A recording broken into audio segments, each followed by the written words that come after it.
So here I am. It's 20 to 11 on a very hot Saturday, July evening, and I have just left the Ritz Cinema to watch Thor, Love and Thunder. Now I gotta say, guys, as you have probably have seen on the Batman review, I am pretty hardcore DC super fan. I gotta say, Marvel very nearly converted me in the past, with the exception of the Eternals. But I have to say, for Love and Thunder, I'm going to ramble in this review. I would say it's the best Marvel film I've seen. And I haven't seen the previous three. I have not seen the previous three. Now I need to get the Blu-rays. I'm not on Disney Plus, folks. I'm not on Disney Plus. But I really got to dig out the previous 3-4 films. Because Love and Thunder was the best Marvel film I have seen. Quite possibly the best film of the year. I gotta say, I'm pretty converted. I mean, my friend and his wife and nephew all went along to see it, and they are pretty hardcore Thor fans. I was like, what? Nah, you're not gonna win me over. They bloody well did. So, I had to do a lot of recap on YouTube because I've not seen none of them. I really wanted to be up to date with the characters and Thor's pretty crazy story, to be honest. It spans quite a few Marvel films, which I didn't know about. Guardians of the Galaxy? How random. But I had to say, I got a little bit of an interest then. But after seeing Love and Thunder, I'm pretty converted now. I gotta see the rest. I gotta see the rest. So basically, Taikai Watiti is a New Zealand director. Previously, his debut film was What We Do in the Shadows. He also played a very camp Hitler in his take of Jojo Rabbit.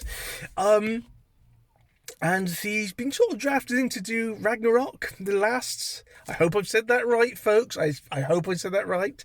He was drafted in to direct that, and now Love and Thunder, and apparently rumour has it he's going to direct the next major Star Wars movie. So Disney loves the guy, and I have to say, I mean, I can see that this guy is very, very talented. It's Taikai Watiti. He's kind of a nerdy, geeky Baz Luhrmann, you know. So, Chris Hemsworth, superb as the he-bimbo, that is Thor. You got a stellar cast. I mean, you got Natalie Portman, who, was little kid in Leon. She's backing it as ex Jane. You have a very nerdy scene stealing Russell Crowe's Zeus. You have Christian Bale, who was superb. Ironically, was the Batman Our Pats, he was the villain, the God Killer. He was superb. And I won't say too much. It's just, the thing is, despite the comedy, screaming goats, and a dumpling god, believe me, there was a dumpling god. The story was quite, it touched upon a pretty powerful theme of death. Especially, that was explained a lot towards the end. But all in all, the film was rollicking good fun. I do want to see Taika Waititi direct a live-action He-Man in the same vein as Thor. I really, really do. It's now on my wish lists. The visuals in Thor, Love and Thunder is pure 1980s Saturday morning cartoon. Loved it. It was camp, flamboyant. All that was missing from Love and Thunder was Gordon's alive himself, Brian Blessed. Gordon's alive. It was veering towards Flash Gordon. Not a bad thing. But I really enjoyed it more than I wanted to. I had reservations about going to see this, but I did in the end, because, like I said, my mate and his wife and nephew, hardcore Thor fan. I can see why. What have I been missing? But all in all, a great film, a superb soundtrack. We had some Enya in there. Honestly, we had some Enya and Netting ABBA, but also mainly the majority was Guns N' Roses. So hey, I was happy. But a really, really fantastic little summer blockbuster, I have to say.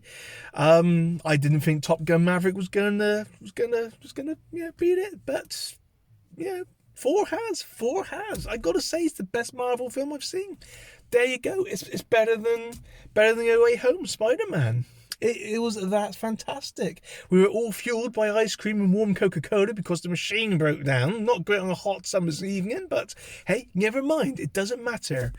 But I have to say, I loved it, and now a convert to Thor. And Marvel, probably your best film.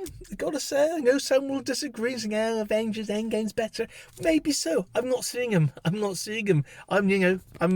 DC. But I have to say, I do think Thor was probably one of the films of the year so far. So yes, I mean, what can I say? It was crazy, batshit crazy, in fact. Bonkers, brilliant. I loved it. I know some would probably prefer Ragnarok. Some would prefer Love and Thunder. I can't comment as haven't seen Ragnarok. But I have to say I really loved Love and Thunder. So yes, 10 out of 10. Definitely recommend it. Let me know, guys, what your thoughts of Love and Thunder. If you think it's the best Thor film you've seen, or the best Marvel film you've seen. Is it better than the Batman? See, I'm debating. Is it better than the Batman?